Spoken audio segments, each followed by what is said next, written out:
నిరంతర కవితా యవ్వనంతో నిత్య పురోగమనంతో ఉదయంలా ఎదుగుతూ ఉదధిలా ఉప్పొంగుతూ అన్ని దిక్కులు కలిపేసే ఆకాశంలా ఆవరిస్తూ లిమరిక్కులు చెమరిక్కులు చురిక్కులు విధిలిస్తూ ప్రపంచపు పెనునిద్దర వదిలిస్తూ కన్నీళ్లను నిట్టూర్పులను క్షుధను వ్యధను మృతిని వికృతిని బహిష్కరిస్తూ క్రాంతికారుడై శాంతిధారుడై మహోజ్వల చైతన్యానికి వారసుడై మానవతా వేద వాద నినాదుడై మహోత్కృష్ట సాహిత్యాన్ని ఆవిష్కరిస్తున్న నిరంతరపధి మహారథి కవితా పయోనిధి సినారే. నారాయణరెడ్డి గారు తమ ప్రాథమిక పాఠశాల విద్యను హనుమాజీపేటలోను, మాధ్యమిక విద్యను సిరిసిల్లలోను, ఉన్నత పాఠశాల విద్యను కరీంనగర్లోనూ పూర్తి చేశారు. 1948లో హెచ్ఎస్సి ఉత్తీర్ణుడైనారు. ఉన్నత పాఠశాల విద్యాభ్యాసం కాలంలోనే నైజాం రాష్ట్రానికి స్వాతంత్రం రావాలని జరిపిన విద్యార్థుల సత్యాగ్రహంలో పాల్గొన్నారు. సైనికులం మేం సైనికులం, జాతీయ భారత సైనికులం, స్వచ్ఛంద భారత సేవకులం అంటూ గానం చేశారు. పోలీసుల లాఠీ చర్యకు గురయ్యారు. 1949లో హైదరాబాద్ చేరి చాదరఘాట్ కళాశాలలో ఇంటర్మీడియట్ చదివారు. చిత్రమేమిటంటే చదువంతా ఉర్దూ మీడియంలో సాగింది. అయినా వెలుగు బిడ్డడి మనస్సు తెలుగు తేజస్సే అయ్యింది. 4వ తరగతి నుంచి 10వ తరగతి వరకు, హై స్కూల్ వరకు ఉర్దూ మీడియం ఉంది. తెలుగేమో ఆప్షనల్ సబ్జెక్టు. ఏవో చిన్న చిన్న పాఠ్య భాగాలు ఉండేవి. ఉర్దూ మీడియంలోనే రియాజీ అంటే మ్యాథమెటిక్స్, అఖ్లాఖియాత్, ఎథిక్స్ ఇలా చదువుతూ వచ్చాం. అబ్దుల్ ఖాదర్ అని ఒక ఉర్దూ టీచర్ ఉండేవాడు. వాడు లంచగొండి. ఒక గొర్రెపోతు ఇస్తే కానీ వాడు ఇచ్చేవాడు కాదు ఆ రోజుల్లో. బాగా నాకు పౌరుషం ఏంటంటే ఇవ్వడానికి వీల్లేదు. నీ అవన్నీ నేను ఇయ్యను.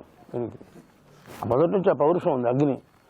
సరే, ఇదా సంగతి అనుకొని ఇట్లా లెక్కల్లో వీక్గా ఉన్నాడు కాబట్టి చహర్రుం తెలంగీమే షరీక్ కియా జాయ్ అని రాశాడు. అంటే 4వ తరగతి ఏంటది, తెలుగు మాధ్యమం, తెలుగు మీడియం 4వ తరగతి. అయ్యో బాగానే ఉందనుకుంటారు. లేదు, 4వ తరగతి తెలుగు మీడియం అంటే నువ్వు మళ్ళీ ఒరిజినల్ ఉర్దూ మీడియానికి రావడానికి 2 ఏళ్ళు పడుతుంది. అమ్మో 2 ఏళ్ళు పోతుంది అని అప్పుడు నేను బలరామన్న ఏం సంగతి, సరే అని ప్రిన్సిపాల్ దగ్గరికి వెళ్ళాడు. వెళ్ళి పిల్లవాడు తెలివైన వాడు, ఒక్కదాంట్లో లెక్కలు లేవు, మీరు ఉర్దూ మీడియంలో ఇవ్వాలంటే సరే చూశాడు. చూసి ఏమన్నాడు, 3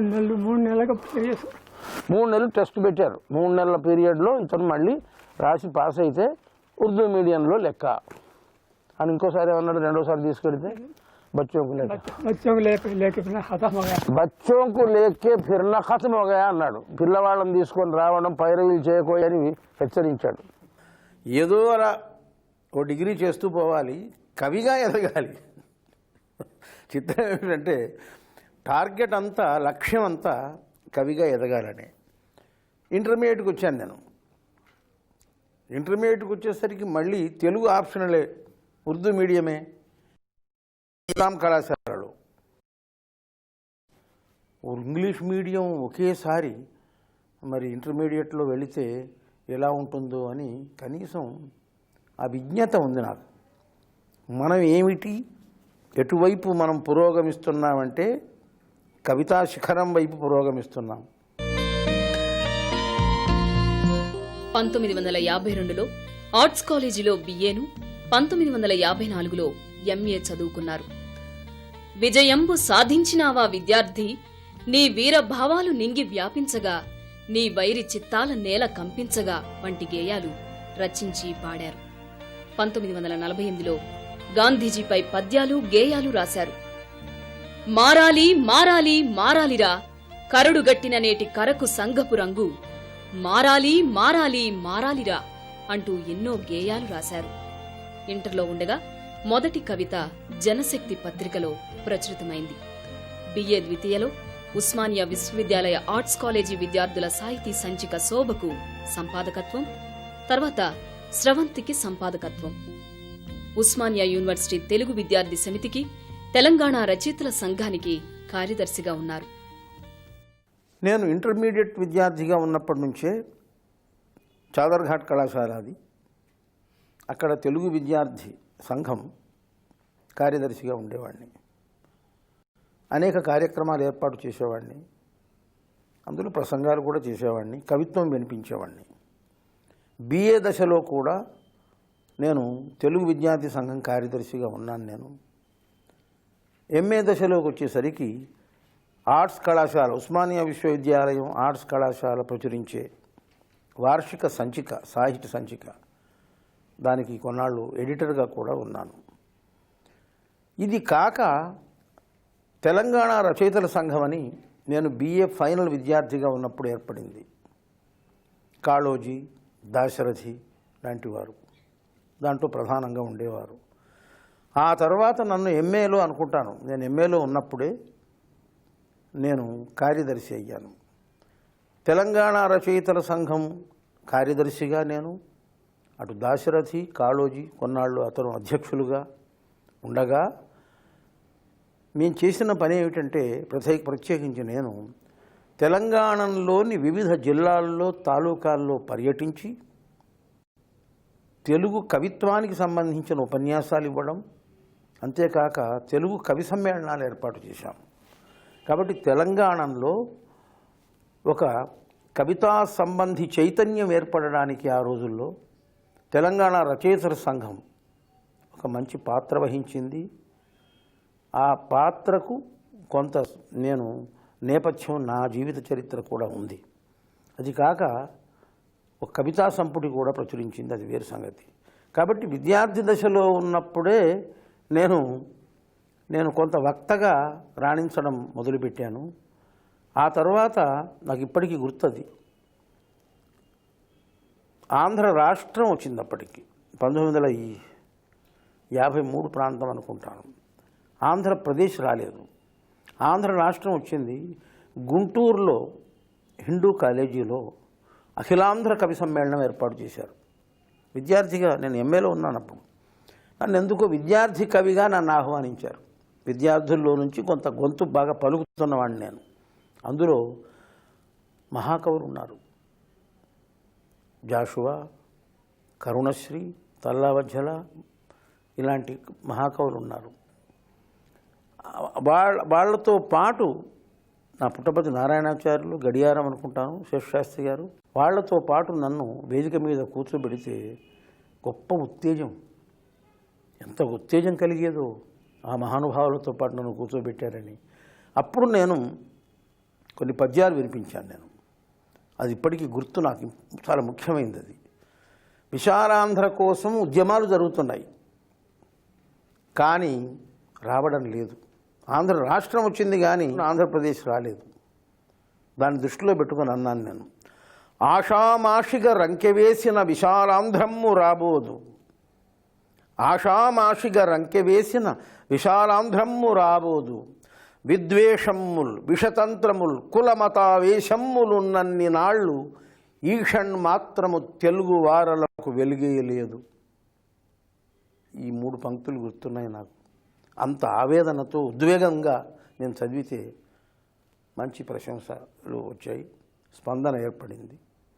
కాబట్టి విద్యార్థి దశలోనే వివిధ సమావేశాల్లో పెద్దలతో పాటు పాల్గొనే అవకాశం నాకు అప్పటి తరం కలిగించింది. అందుకు నేను నా సీనియర్స్ అందరికీ నేను కృతజ్ఞతలు చెప్పుకుంటూ ఉంటాను.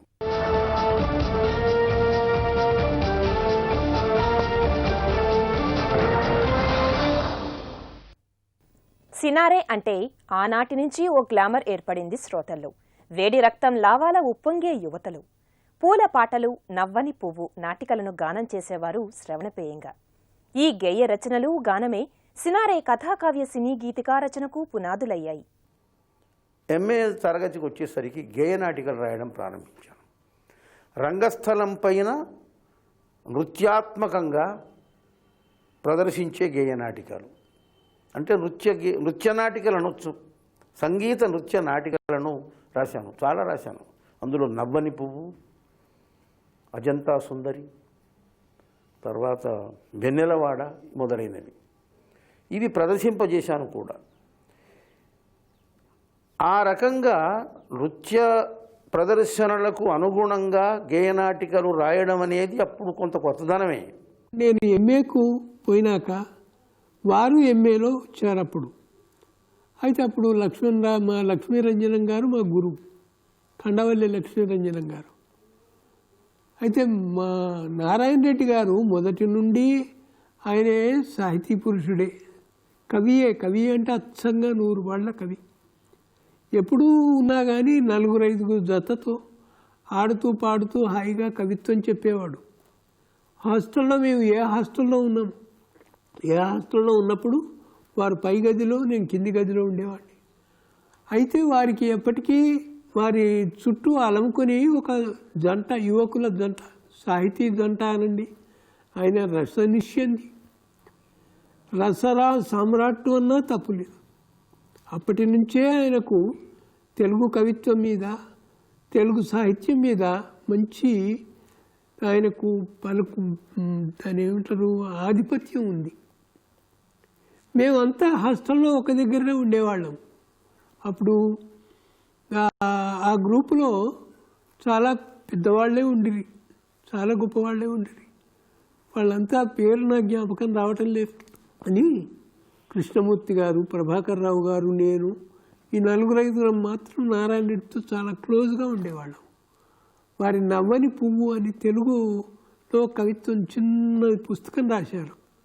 అప్పుడు మేమంతా హాస్టల్ పిల్లలమే కదా, మాకు ఆదాయ మార్గం ఏది? అయితే నేను పుస్తకాన్ని ప్రచురిస్తానయ్యా అని అంటే ఆయన ఒప్పుకున్నారు. నేను విద్యార్థినే కదా, నాకెక్కడి డబ్బులు అని. అప్పుడు నా దగ్గర సైకిల్ ఉండేది. ఆ సైకిల్ విక్రయించి నాకు ఏదో సానుభూతిగా, నాకు ఆ నారాయణ రెడ్డి నాకు సన్నిహితుడు కాబట్టి విక్రయించి ఆ పుస్తకాన్ని నేను అచ్చయించాను. అదే నాకు గొప్ప అనుభూతి. ఆయన ఇప్పటికీ చెప్పుకుంటారు. నాకు ఇటీవల వచ్చిన కొన్ని అవార్డులు ఆ సందర్భంగా కూడా ఆయన ప్రస్తావించారు. చాలా గొప్ప వ్యక్తి, ఉదాహరణ. తన ఆ బాల్యం నుంచి ఇప్పటిదాకా ఆయనకి ఏమాత్రం గర్వం లేదు. నన్ను రామన్న అని తీయగా సంబోధిస్తాడు. సినారేకి కవిత గురువులు లేరు. ఆయన కవిత్వాన్ని ప్రశంసించిన వాళ్లలో మొదట్లో విద్యార్థులే ఎక్కువ. వారి ప్రోత్సాహం, స్ఫూర్తితోనే అనేకం రాశారు. ఎంఏ విద్యార్థిగా ఉన్న రోజుల్లో మహాకవి డాక్టర్ దాశరథి గారి సాహచర్యం కవితా రచనకు ఎంతో దోహదం చేసింది. పద్య కవిత్వంలో చూస్తే అటు రాయప్రోలు, విశ్వనాథ, జాషువా లాంటి ఉద్దండులు ఉన్నారు, కృష్ణశాస్త్రి. గేయ కవిత్వంలోకి వస్తే కృష్ణశాస్త్రి ఉన్నాడు, ఇంకి పాటలు రచించిన నండూరి సుబ్బారావు ఉన్నాడు, బసవరాజు ఉన్నాడు, శ్రీశ్రీ ఉన్నాడు. ఏమిటి నా అస్తిత్వం? నేను ఎక్కడున్నాను? ఎక్కడుంది నా కవిత్వానికి సంబంధించిన ప్రత్యేక సంతకం, ఐడెంటిటీ అని తీవ్రంగా ఆలోచించాను. అప్పుడు ఒక నిర్ణయానికి వచ్చాను. తెలుగు సాహిత్యంలో, ఆధునిక సాహిత్యంలో గేయాలు ఉన్నాయి, పాటలు ఉన్నాయి, ఎంకి పాటలు, కిన్నెరసాని పాటలు, కృష్ణశాస్త్రి గారి గీతాలు ఉన్నాయి. కానీ ఒక పద్యకావ్యానికి కావలసినటువంటి అంగాలతో గేయకావ్యాలు లేవు. అంటే ఒక కథావస్తువుని తీసుకొని కొన్ని పాత్రలను రూపొందించుకొని ప్రకరణాలుగా విభజించి వివిధ ఛందస్సుల్లో కావ్యం రాస్తే ఎలా ఉంటుంది అన్న భావం నాలో కలిగింది. అప్పుడు నేను నాగార్జున కొండ ప్రాంతంలో ఇక్ష్వాకులు ఏలిన నాటి గాథ, అప్పటి పరిస్థితుల గురించి కొంత పరిశోధన చేసి అప్పుడు నాగార్జున కొండ ప్రాతిపదికగా ఒక బౌద్ధ గాథను నేనే స్వయంగా రాసుకొని, ఒక ప్రణయ గాథ అది. ఆ నాగార్జున కొండ, నాగార్జున సాగరం అప్పుడు ఇంకా కాలేదు. నాగార్జున సాగరానికి కావలసిన ప్రాతిపదికలు పడుతూ ఉన్నాయి. ఈ నాగార్జున సాగరం ఒకనాటి నాగార్జున కొండగా, నాగార్జున విశ్వవిద్యాలయంగా ఉంది. దీన్ని ఆధారంగా చేసుకొని కొన్ని పాత్రలు ఏర్పాటు చేసుకొని నేను నాగార్జున సాగరం అనే గేయ కావ్యం రాశాను. కథ, ఒక సుదీర్ఘ కథ తీసుకొని పాత్రలను నిర్దేశించుకొని ప్రకరణాలుగా వివిధ గేయ ఛందస్సుల్లో రాసినటువంటి గేయ కావ్యం. దానికి మంచి ఆదరణ లభించింది. రాళ్లపల్లి అనంతకృష్ణ శర్మ గారి లాంటి విద్వాంసుడు, సంగీతజ్ఞుడు వారు దానికి పీఠిగా రాశారు. గేయాన్ని పద్యంతో సమానంగా, సమాసభరితంగా, ప్రౌఢంగా, పరిణత శైలిలో రచించాలనే సంకల్పంతో ఈ కావ్య రచన చేశాను నేను. కాబట్టి ఎత్తుగడనే వినిపిస్తాను. ఇక్ష్వాకు వంశక్షితీంద్ర చంద్రుల కీర్తి కౌముదులు నల్గడల కలయ విరిసిన నాడు. ఇక్ష్వాకు వంశక్షితీంద్ర చంద్రుల కీర్తి కౌముదులు నల్గడల కలయ విరిసిన నాడు. కృష్ణవేణి తరంగిణి పయఃకింకిణులు త్రిశరణ క్వాణాల దశల నింపిన నాడు. నాకు అది కొండంత బలం ఇచ్చింది.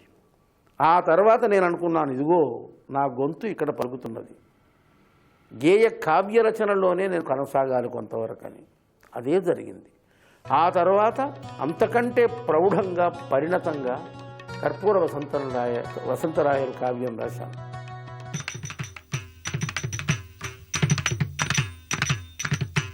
జయ జయ కమరగిరిధర వరద, జయ జయ కర్పూర వసంతరాఢ్యురుద, జయోస్తు జయోస్తు జయోస్తు. 1954-55లో కొంతకాలం సికింద్రాబాద్ ఆర్ట్స్ అండ్ సైన్స్ కాలేజీలో పార్ట్ టైం లెక్చరర్గా పనిచేశారు. అదే కాలేజీలో 1955లో ఆంధ్రోపన్యాసకులుగా ఉద్యోగం ఆరంభించారు. 1958-59లో నిజాం కళాశాలలో పనిచేశారు.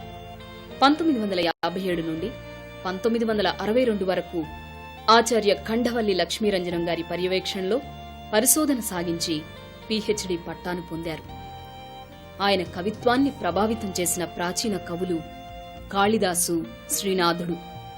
ఆధునిక కవులు రాయప్రోలు, జాషువా, కృష్ణశాస్త్రి, శ్రీశ్రీ. సినారే సహృదయుడు. ఏ తోట పూచిన పువ్వైనా ఎదకు హత్తుకునే సౌజన్యమూర్తి. మంచిని వేనోళ్ల కొనియాడే చైతన్యమూర్తి. ఆయన నిఘంటువులో ఉదయాలు ఉగాదులే కాని అస్తమయాలు అమావాస్యలు అగుపించవు. ఆయనలో సాంప్రదాయ బలం జాస్తి, అందుకే ప్రయోగశీలత జాస్తి. ప్రతిభావంతుడైన కవే కాదు, నిరంతర పరిణామశీలి, అనునిత్యం కావ్య ప్రయోగశాలి. నా దృష్టి పరిశోధన వైపు పోలేదు. సృజన తప్ప మనకు పరిశోధన వైపు దృష్టి పోలేదు. ఎంఏ పాస్ అయ్యాను, ఉద్యోగం చేస్తూ ఉన్నాను, కవిత్వాలు రాస్తున్నాను, గ్రంథాలు ప్రచురిస్తూ ఉన్నాను. 2-3 ఏళ్ళు అలా గడిచిపోయాయి. నాకు నన్నిచోరుడి మీద ప్రత్యేకమైన అభిమానం ఉండేది. ఆ నన్నిచోరుడి కవిత్వం గురించి వ్యాసాలు రాశాను, ప్రసంగాల్లో చెప్పాను. అలా 3-4 సంవత్సరాలు దాటింది.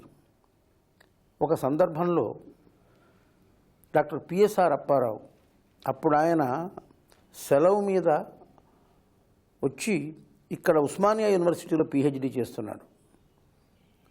ఆయన అడిగాడు, నారాయణ రెడ్డి గారు మీరేమిటి పీహెచ్డీ చేస్తున్నారా, ఏమిటి మీ సబ్జెక్ట్ ఏమిటి అని.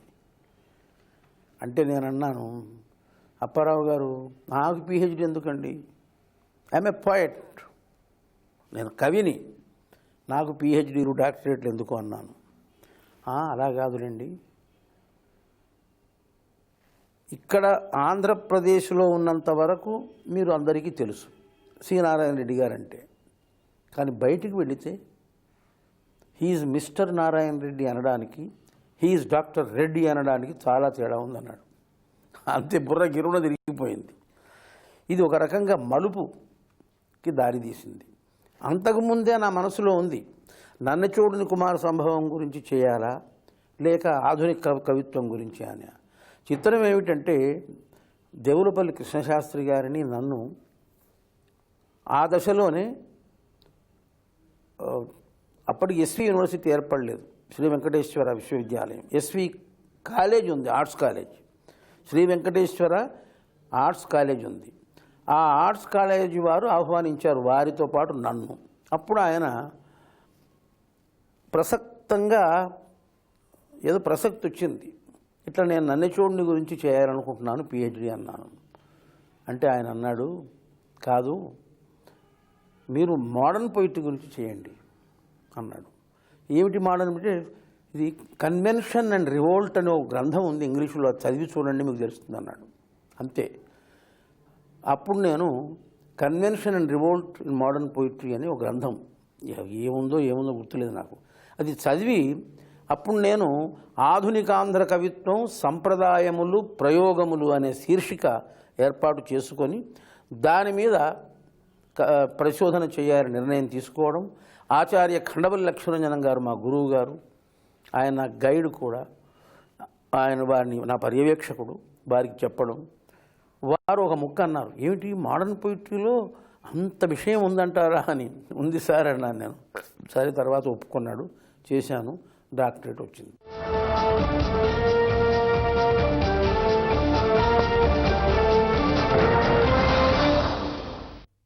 నేను బిఏ ఫైనల్లో ఉండగా, బహుశా అది 1948 సంవత్సరం, ఎంఎల్ నరసింహారావు గారు ఇంటర్మీడియట్ ఫస్ట్ ఇయర్లో చేరినారు చాదర్ఘాట్ కళాశాలలో. ఆయన ఒకనాడు తన క్లాస్మేట్ అంటూ ఈ బక్కపలుచని నారాయణ రెడ్డి గారిని నా దగ్గరికి తీసుకొచ్చి పరిచయం చేసేవాడు. మా విద్యార్థులలో అప్పటికి నేను కథలు రాయటం, పద్యాలు రాయటం, పాటలు రాయటం జరుగుతూ ఉండేది. నారాయణ రెడ్డి కూడా బాగా పాటలు రాస్తాడని, పద్యాలు రాస్తాడని ఎంఎల్ నరసింహారావు గారు నాకు పరిచయం చేసినారు. నారాయణ రెడ్డి గారు చాదర్ఘాట్ కళాశాలలో చేరినప్పుడు పల్లా దుర్గయ్య గారు వారికి తెలుగు లెక్చరర్గా ఉండేవారు. ఆ దుర్గయ్య గారిది మా ఊరే. దుర్గయ్య గారిని కలవడానికో నన్ను కలవడానికో తరచుగా నారాయణ రెడ్డి గారు మా దగ్గరికి వచ్చేవారు. దుర్గయ్య గారు కూడా మా వీధిలోనే ఉండేవారు. 1940 సంవత్సరం పరిచయమైనటువంటి సినారే అప్పటి నుండి తరచుగా కలుసుకోవడం, మేము కవి సమ్మేళనాలకు పోవడం, కవితాగానాలు చేయడం, మరి చాలా గ్రామాలు తెలంగాణ అంతటా జిల్లాల కేంద్రాలు, తాలూకా కేంద్రాలు తిరిగేవాళ్ళం. అటు తర్వాత నారాయణ రెడ్డి బిఏలో చేరినాడు, నేను ఎంఏ ఫైనల్లో ఉన్నాను. దాని మూలంగా రెడ్డి గారు నేను ప్రతిదినం కలుసుకునేవాళ్ళం. ఆయనతో పాటు నేను పద్యాలు రాసేవాడిని. మమ్మల్ని రామనారాయణ కవులు అనేవాళ్ళు. ఒక పాదం నేను చెప్తే ఇంకొక పాదం ఆయన చెప్పేవాడు ఆశువుగా. ఇట్లా మా సాహిత్య వ్యవసాయం జమిలిగా సాగింది. ఆయన ఏ పదవిలోకి వెళ్ళినా దానికి అలంకారప్రాయంగా ఆయన రూపులు దిద్దేవాడు. సినారే లేఖిని నుండి ఎన్నో అద్భుతమైన 3000కు పైగా సినీ గీతాలు జాలువారాయి. వాటిలో ఒక ఆణిముత్యం.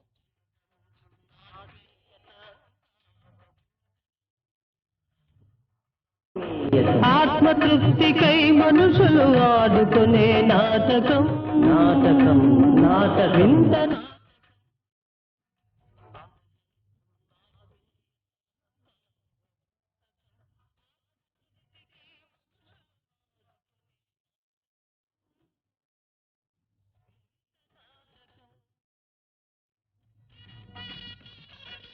నాకు జగత్కిలాడిలు, జగజ్జట్టిలు, జగజ్జంత్రిలు, తాత మనోడు, సంసార సాగరం, చదువు సంస్కారం, తూర్పు పడమర, ఇంట్లో రామయ్య వీధుల కృష్ణయ్య, తరంగిణి, తూర్పు పడమరలో ఆయన రాసిన పాట ఉంది చూడండి. నేను మాకు కొంచెం అప్పటికప్పుడు చిన్న చిన్న మిస్అండర్స్టాండింగ్ వచ్చేది. ఎందుకంటే ఇంకా బాగా రావాలండి, నేను బాగా రావాలంటే కూడా నువ్వు వదిలేసేమంటాడు ఆ నారాయణ రెడ్డి గారు. ఇంత లోపల దాసరి నారాయణరావు గారు అమ్మమ్మ ఇంకా బాగా రావాలండి. అలాగా అది ఒక టైప్లో వెళ్ళింది. కానీ తాత మనోడిలో మట్టుకి అనుబంధం, ఆత్మీయతం, ఒక నాటకము అని ఒక సాంగ్ అండి. ఆ సాంగ్లో ఆయనకి నాకు చాలా కొంచెం కోపం వచ్చింది, ఆయనకే కోపం వచ్చింది. మన నారాయణ రెడ్డి గారు కోపం రావడం వదిలేసేయండి, కానీ అట్ ది సేమ్ టైము మన దాసరి నారాయణరావు కూడా కొంచెం ఒకసారి ఇంకా కొంచెం రావాలి, ఇంకా కొంచెం రావాలి, ఇంకా కొంచెం అంటే నారాయణ రెడ్డి గారు మొత్తం సాంగ్స్ మాకు రాసే తీరాలి, కానీ ఆయన కోపం వస్తుందేమో అని కొంచెం మాకు అప్పుడప్పుడు బాధ వేసేది. కానండి ఆయన వచ్చి ఆ సాంగ్స్ అలాగా రాలేదు, ఇంకొక విధంగా వచ్చింది. అది వద్దని ఇదాక వచ్చింది. ఇప్పుడు అనుబంధ ఆత్మీయత సాంగు అదొక ఇరిటేషన్ వచ్చింది ఆయనకి. అమ్మ, నా సాంగ్స్కి కామెంట్స్ చేయడమా అన్న ఇది వచ్చిందా ఏమో అని అనుకున్నాను. కానీ రాయమన్నాను, రాశారు. రమేష్ నాయుడు గ్రేట్, చచ్చిపోయాడు, కానీ రమేష్ నాయుడుతో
శీలి, అధ్యాపకుడు, మేధావి, వక్త, ఉపన్యాసకుడు, సినీ గేయ రచయిత, పరిశోధకులు, చైతన్యమూర్తి, విద్యార్థి కల్పతరువు, ఆంధ్ర శబ్దరత్నాకరం, రాజ్యసభ సభ్యులు, యూనివర్సిటీ వైస్ ఛాన్సలర్.